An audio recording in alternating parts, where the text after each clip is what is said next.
Ukuba bendizakushumayela ilizwi lesithandathu, siyaqala ke ngoku. Masithathe ithuba ndibulise kumntu wonke osibukeleyo nosimameleyo kwiindawo zonke abasibukele nabasimamele bekuzo. Sisithi enkosi ngokuba kunye nathi ngeli xesha xa sizama ukuhlalutya ilizwi lethu lesithandathu. Ndiyabulisa ke kumntu wonke igama elihle lomfeni nomvukeli wethu uYesu Kristu. Amen. Igama lam ke ndinguSihle Bonani, andihambi ndedwa, ndihamba nalo bawo. Mandithathe ithuba ndibulise kuye yonke umntu osibukeleyo namhlanje oqale ukuhamba nathi from ilizwi lokuqala wade wazofika kweli lesithandathu. Siyathemba ubana ikhona into oyicholacholeyo nento etshintshe indlela obona nozowuqonda ngayo amazwi asixhenxe. Igama lam ke ndingu-Anele wakamnguni.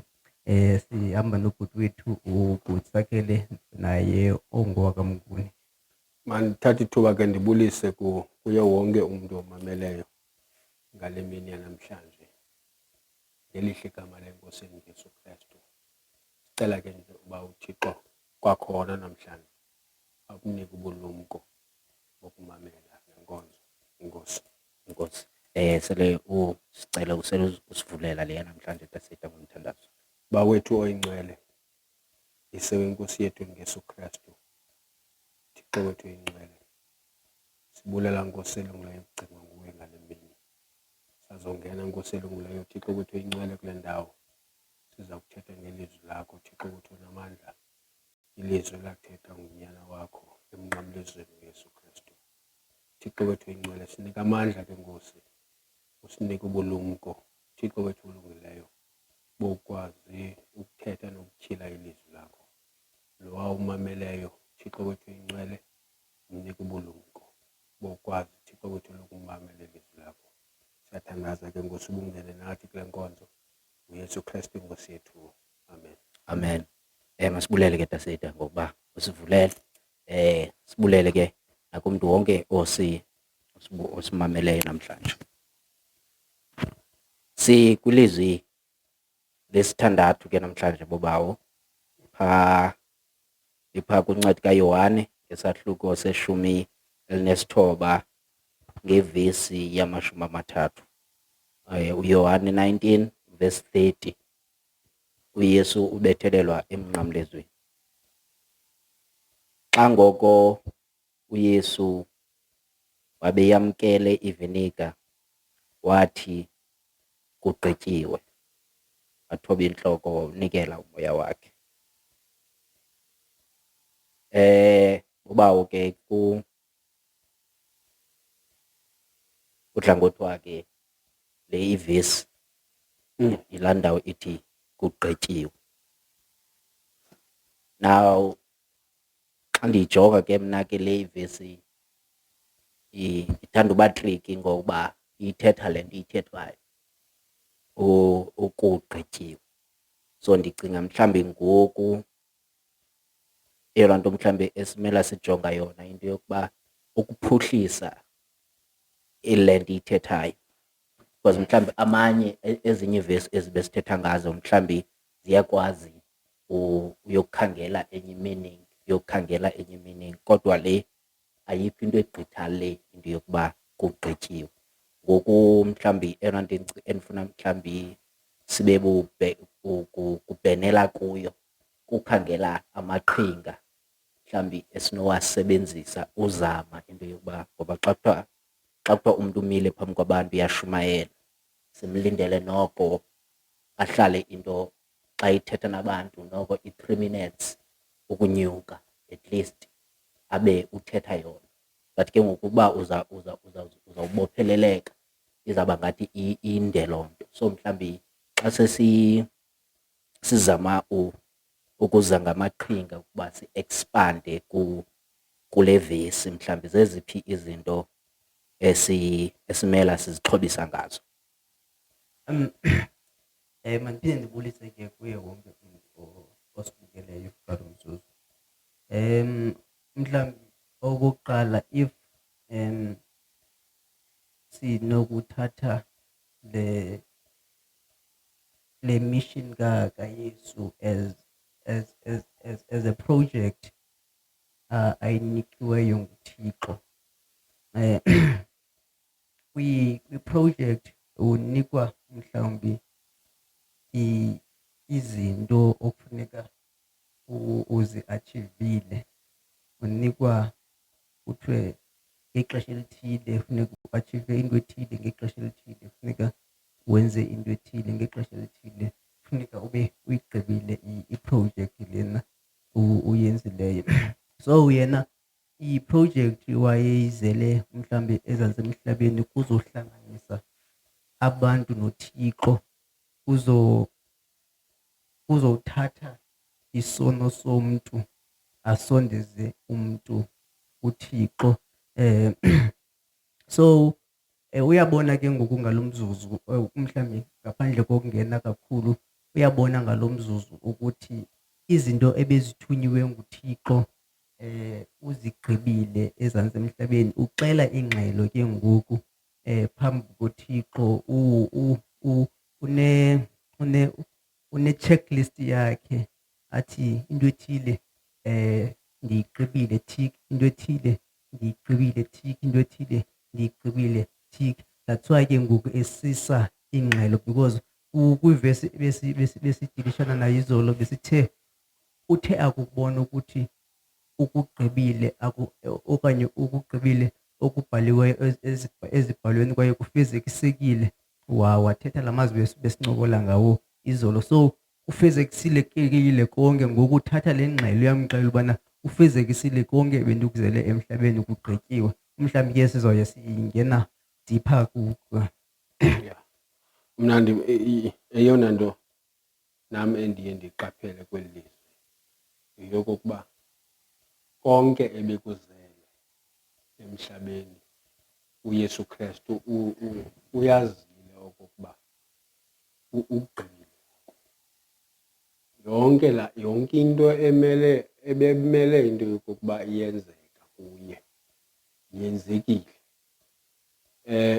Ngoku ixesha elishiyekileyo lelokokuba uKristu aphume umphefumlo, kuba njengoba besitsho umancane iprojekthi ebeyizele uYesu Kristu uyigqibile ngoku. Kodwa kukho into ethi ekufuneke into yokokuba siyityhile ngapha kokugqityiwe. Umzekelo, siyakwazi into yokuba nasemisebenzini yethu esiyenzayo kukho elaa xesha lokugqibela kuthiwa lixesha lokutshiswa kwamathambo. So apha uKristu eli xesha lixesha lokutshiswa kwamathambo, apho zonke iingxaki zabantu ebejongene nazo uKristu, bonke abantu ebebesengxakini, namhlanje uthi mos ilizwi likaYesu Kristu aliweli phantsi. Zonke izinto ebekumele into yokokuba ziyenzeka zenzekile. Abantu ebebefuna ebebedinga ukuxolelwa baxolelwe. Abantu ebebedinga yintoni laa nto ebebengenamakhaya bafumene amakhaya. Abantu nayiphina ingxaki uKristu ebejongene nayo, ngoku uthi ugqityiwe. Akukho nto ayithethileyo apha engazukwenzeka ngexesha elifanelekileyo. So uthi phaa engqondweni yakho unayo into ethi yenzekile into ethile, yenzekile into ethile, nam kwelinye icala ndiseyifu. Kodwa into endicingayo into yoba sifune into yoba siyiqwalasele yeyokokuba ngoku into izawube ishiyeke emntwini, ngoba ngoku seqokelelwe amathambo ngokwasesiXhoseni. ababiziwe abantwana belikhaya kusithiwa kubo izani icamagu livumile kuba uYesu ubhombuluzile eCalvary. Ngeba ngesixhosa besinokuthi icamagu livumile. Okay. Ndimamele kakuhle futhi. Ingaba mhlambi xa siyavumelana into yokuba lena uze iprojekthi yakho uYesu wazenza zonke izinto, zonke iibhokisi ekumele uzitikishile. Ngoku yena uyabona into yokuba mna ebendikuzele ngokwenyama because ngunyana mos lo uzileyo. Yeah. Nguyise, ngunyana, ngumoya Moya oyingcwele. oyingcwele. So ngokwenyama yonke bendiyenzile ndiyigqibile. Nethi into yoba mna ndinguThixo ndigqibile ukusebenza, kodwa ngokwenyama as unyana ndiyigqibile into ebendizokuyenza okanye into ebendiyithunyiwe.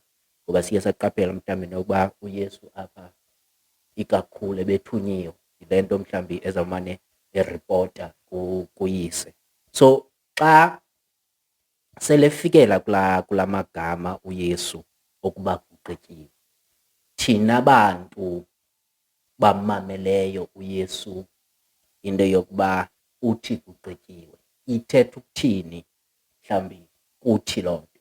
Because ekugqibeleni as much as singabashumayeli sizayicacisa le nto into yokuba nantsi le nto iyithethayo, which is nantsi sesiyi-establishile ngoku into yokuba ebezele le nto yenzekile yonke. But ke ngoku uyayithetha into yoba yenzekile, ingaba ithetha ukuthini ke ngokuthini?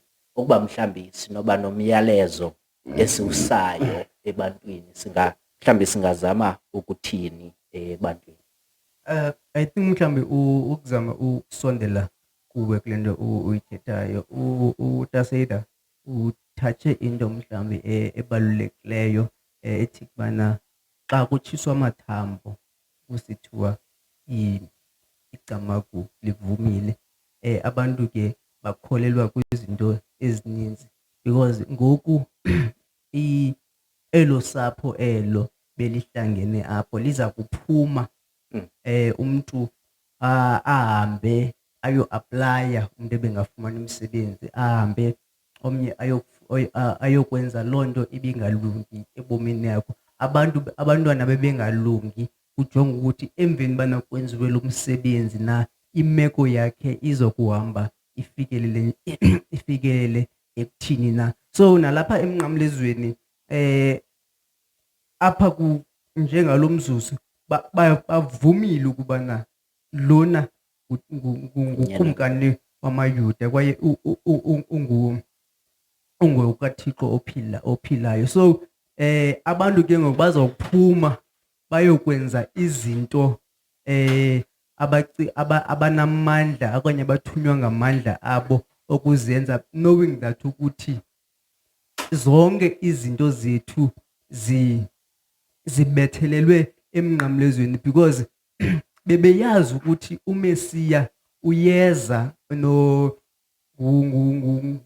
ngulaa tata emamkela uYesu etempleni esithi bana uyakumndulula umkhonzi wakho kuba ulubonile usindiso, izinto ezinjalo, which means bebeyazi ubana ukhona umuntu onje ozayo. Neencwadi ze-Isaya nazo zibalisile ngale nto. So umntu ke ngoku uzawuphuma esithi bana ndiyokuzama into ibingalungi ebomini bam, nokuba yintoni na, nokubana yimeko enjani, kodwa enethemba ukuthi yonke loo nto ihlawulelwe emnqamlezweni, nemeko yokuthi ngoku andisadingi dini elitshiswayo okanye elenziwa ntoni ukuze ndincokole noThixo. Iqhawuliwe loo meko, iqhawulilwe loo procedure injalo yokuze ndikwazi ukuncokola noThixo ophilileyo. Enye into eli lizwi eli bazala li-straight loba lithetha ngomsebenzi. Eyona njongo kaKristu yoba makayokufa eCalvary yeyokokuba umntu makasindiswe afikelele ekuthini, ekuyazini inyaniso. Yeyona njongo yakhe, nokuthi abantu aba mabaphile. Sikwazi into yokokuba xa noba sineyiphi na ingxaki sikwazi ukubhekisa kuye uKristu, sibize into esobe siyifuna.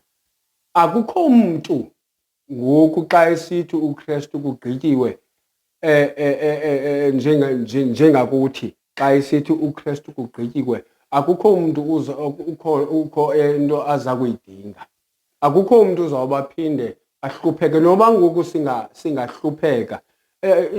Ezulwini ayikho le nhlupheko siyinantsikileyo, sikhona apha. And uThixo uYesu Kristu akasifelanga into yokokuba masibe nemali okanye sibe zizigwili, kodwa eyona nto eyifeleyo yoba imiphefumlo yethu masityebe ngokomphefumlo. Masithini, into engaphakathi kuwe mawube sisityebi ngokwasemphefumlweni. Uyayiva le nto ndithetha, kuba sisonke nje siphila phezu komhlaba, siphila, akukho namnye umntu ongahluphekiyo ngokwenyama. Kuba uthi ngoku sithi awuhlupheki kodwa bakwazi oopresidenti babimali phaa, kodwa nabo bayakholwa, bathi basindisiwe, bathi bayamkhonza uThixo, kodwa yeyona nto esiyizondeleleyo yokokuba sibe zizityebi zasezulwini yile nto esithi uKristu ke ngoku kugqityiwe. Akukho nto idingekayo, akukho nto into yoba singahambe sixokiswana ngabantu abaxokayo namhlanje kweli xesha siphila kulo, kodwa into ebalulekileyo yoba uKristu yena ngayo eli xesha ukhona.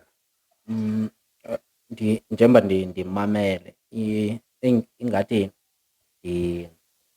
ndifumana into ethi njengokuba mhlawumbi ushunyayelwa la mazwi, siyalubona usizi olwenzekayo mhlawumbi emnqamlezweni, kodwa as much as mhlawumbi sizawuthi sibone usizi, kodwa emveni kokuthetha la mazwi kukaYesu, mhlawumbi thina singathi lena mhlawumbi yi-sign yokuba uYesu yekani ngoku uba nosizi. Eli xesha mhlawumbi lixesha lokuvuya, because zonke izinto mhlawumbi ebenibopheleleke kuzo ndizenzile, mhlawumbi ndawenza umsebenzi ngokugqibeleleyo. Sikhe sibone mhlawumbi iba khona emsebenzini kuthiwe yenza into ethile, ngexesha elithile sawufuna iripoti. Umntu ngenxa yokuba mhlawumbi esoyika abaphathi bakhe uzawuza neripoti ngelo xesha, ayizise ayifake, kodwa akazi wathetha la amazwi into yoba ndigqibile le nto ngokuqinisekileyo ukuba umsebenzi wakhe akawenzanga kakuhle. Uzawuthi nantsi iripoti, andiyazi neyokuba mhlawumbi ikhona into eninoyitshintsha, so bendicela nindijongele and then ke ngoku nindichazele into yoba mandilungise phi. Kodwa yena uwenzile umsebenzi ngele ndlela yakhe wawugqiba, but uYesu yena uthi kugqityiwe. So njengoba yonke into mhlawumbi ibilindelekile ukuze lo msebenzi, njengoba buke wathetha ngokutshiswa kwamathambo. Ukutshiswa amathambo mhlawumbi kunethemba lokuba umsebenzi lo uzazisusa zonke izinto zethu. So emveni koba sitshise amathambo simele siqhwabe izandla, mhlawumbi ngendlela esawuqhwaba ngayo izandla apha ekhaya, sihagane sihambe, ngoba iindlela zethu zizawuba nempumelelo. So uYesu mhlawumbi xa isithi kugqityiwe, siva nendlela athetha ngayo into yoba akathandabuzi So xa ingathandabuzi ke ngoku ithi thina xa sisuka phantsi komnqamlezo masihambe sivuya. Mhlawumbi abantu bakulo Yesu bazayibona ubuhlungu bala, kodwa ekugqibeleni eli isinika isayini yokuba ngoku masambe, eli lixesha lokuvuya. Because sinayo into yokuba siyithathe iPasika njengesikhumbuzo mhlawumbi kuba isisikhumbuzo sokubethelelwa kukaYesu le nto, sithathe usizi sifune ukuhamba nalo. Kodwa xa sekufika apha mhlawumbi lixesha eli lokuba masivuyeni ngoba yonke into ithethelelwe, mhlawumbi njengale ndlela uyithetha ngayo, ngoku sizawuyeka uba ngamahlwempu omoya, ngoku sizawuyeka ukusokola ukuba masisondele kuThixo ngoba uYesu zonke ezi zinto sezile nto. Mhlawumbi ndicinga into yokuba mhlawumbi imessage mhlawumbi enye esinokuyiveza into yokuba apha bazalwane siyakukhumbula ukufa kukaYesu, kodwa apha xa sesifika apha masikonwabeleni uvuka kukaYesu ngoba ebezele lo msebenzi kakade, singanxunguphali kakhulu because one way or another uYesu ebezawufa emnqamlezweni. So thina masivuye ngokuba uwenze wonke umsebenzi, akathathanga ne-shortcut. Usele iviniga ngoku sewuphelile umsebenzi. Uba beyisele phaa phambili besawuthi mhlawumbi sinenkosi ezoyikayo intlungu, but ngoku uzihambe zonke izigaba zakhe. So asinawukhawuleza sithi okanye asinawukhawuleza sijonge usizi olu, singavuyisana ngoba indlela yethu izawuphucuka emveni koku. Ngoku sithethayo ukuthi qatha into ethi azange ndayibona isenzeka kodwa ndiyava nje amabali ayo. Kuthiwa mhlawumbi xa kuzobhubha lo mntu omkhulu kwelo khaya abize bonke abantu nabasekuyidolophu ezikude, kuthiwe sohlangana ke ngemini ethile umakhulu okanye utamkhulu, whoever the person is, athethe ezo zinto azithethayo, ugqiba athi ndisebenzile ke bantwana bam, ngoku uThixo undibizela kuye, ndikugqibile endikuzele emhlabeni. Abantwana bakhe ke nangona ke kuzawuba buhlungu xa emka, kodwa abantwana bakhe engqondweni zabo banento ethi, okanye xa bemka besiya kuloo ndawo athi kubana into ethile ndiyenzela ukukhumbula umakhulu, okanye into ethile ndiyenzela ukuonarisha ubomi bukabani, into ethile umakhulu wayeyinqwenela le nto kodwa zangakwazi ukuphumelela. So sendiqhubekeka okanye ndiqhubekeka nomsebenzi owenziwe ngumakhulu. So noYesu apha mhlawumbi uzenzile izinto kwalapha emnqamlezweni, bahlanganisile abantu abazindidi neendidi, abanye babadibanisa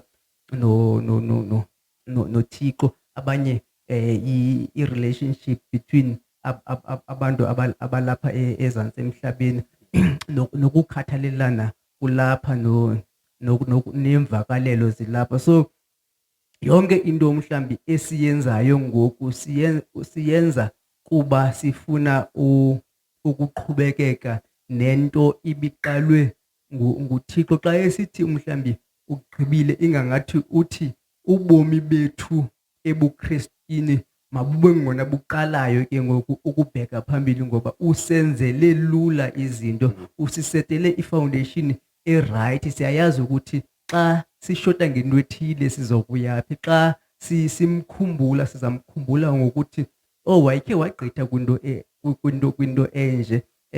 Xa kusenzeka imimangaliso ebomini yam, siyayazi ukuthi uyakwazi ukuhamba phezu kwamanzi, ayingomshologu lo wenzekayo kweli hlobo.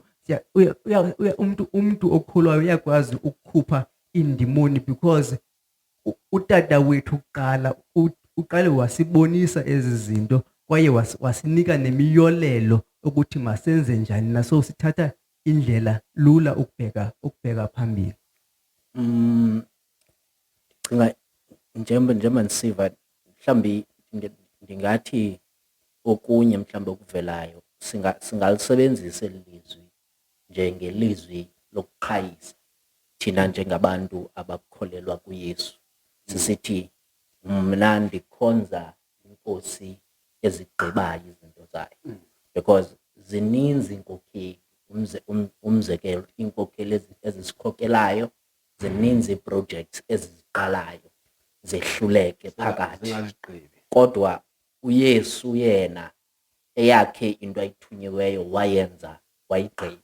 Ngoku loo nto indinika mhlawumbi into yokuqhayisa yokuba mhlawumbi nokuba yintoni endiyiqalayo, ukuba ndihamba noYesu, uYesu umela ukundinceda ndide ndiyokuyigqiba loo nto. So mhlawumbi njengoba uMancane esitsho into yokuba sinale foundation, but i-foundation yethu kukuthi qala into uyigqibe, ungahambi uphele endleleni, because ithetha into loo nto ngawe. Akathembakali umntu othetha ngokuthi ndiza kwenza into ethile ayenze, awugqiba athi xa eziva into yobudiniwe ayiyeke. Lo mntu lowo akathembakali. But if nathi mhlawumbi ukuba besithetha ngoYesu, sithi uYesu wayezofela izono zethu, but athi mhlawumbi wokutshixelwa mhlawumbi ngumntu phaa, okanye wobuzwa i-authority yakhe ngabaFarisi, aqonde into yokuba hayi andisayingenanga because aba bantu abandihloniphi, because iinkokheli zethu zifuna ukuhlonitshwa kakhulu zide zilibale nomsebenzi ebeziwubekelwe. So uYesu as inkokheli yena ugqithe kuzo zonke izinto kuba ejonge into umsebenzi endiwuzeleyo kufuneka ndiwugqithe. Nenye into endicinga into yoba eyokugqibela kweli lizwi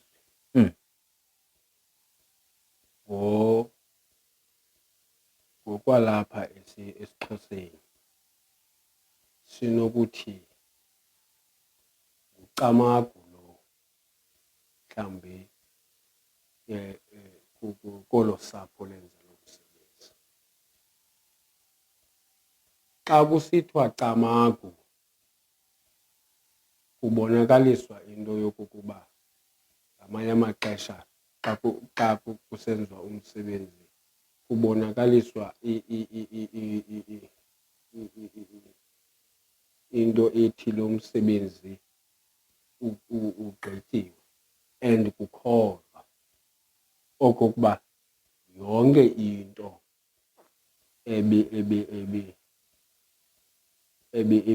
ebifuneka yenzekile iza kwenzeka. Oba bekukho abantu abadlwenguli, uba bekukho abantwana abachamayo, uba bekukho abantu abangazaliyo, uba bekukho abantu abangaphangeliyo, uba bekukho naliphina ididi lomntu, xa kufikelela kweli xesha loba kuthiwe makutshiswe amathambo, kufikelela kwithuba elithi sinenkolo ithi zonke ezi zinto ziza kwenzeka. Eli ixesha lixesha elisithembisayo oba zonke izinto uKristu ebeziphathisiwe nguThixo ziza kwenzeka. Noba imeko ithini na, kodwa zonke izinto uKristu azinikwe nguyise oba ziza kwenzeka, ziza kwenzeka. Ndicinga into yoba linqaku lam lokugqibela eli endilibona apha elithi lilizwi ndingalibeka ndithi lilizwi lantoni, kodwa lilizwi elinika isiqinisekiso sokuthi yonke ingxaki onayo, yonke noba yeyiphi na ingxaki onayo, noba yomntwana, noba yantoni, noba yantoni, ngenxa yeli lizwi uzawulunga. Inkosi. Mna as uba usitsho ke Vele mntakwethu. yonke into ephethwe nguKristu umka ngoku izandla zakhe zivulekile, akho nto isesandleni sakhe.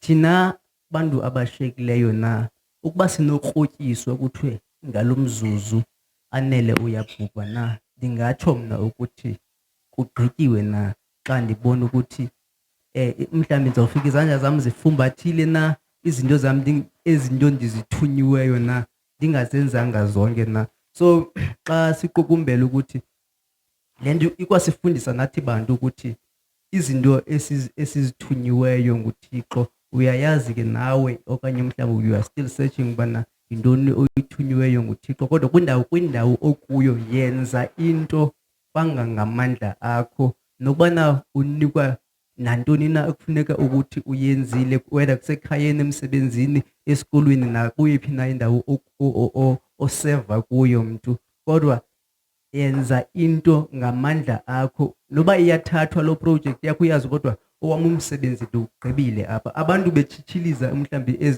ezitulweni zabo because uyayazi ukuthi bekufanele ukuthi ndenze. Intliziyo nesazela sakho soze singaxeli ubana amandla unawo ukuyenza le nto kodwa uvilaphile na kule nto. So ndifuna ukuthi ke xa simka thina singamka nasisithi umsebenzi osunikiweyo nguThixo sowugqibile na ngoKristu Inkosi yethu. Amen. Amen. Kumntu wonke ke osibukeleyo siyabulela kakhulu le nkonzo ibisithi ukuba bendizawushumayela. Masiphindeni sidibaneni ke ngomso nakokugqibela kule inkqubo. Bye bye. Good night.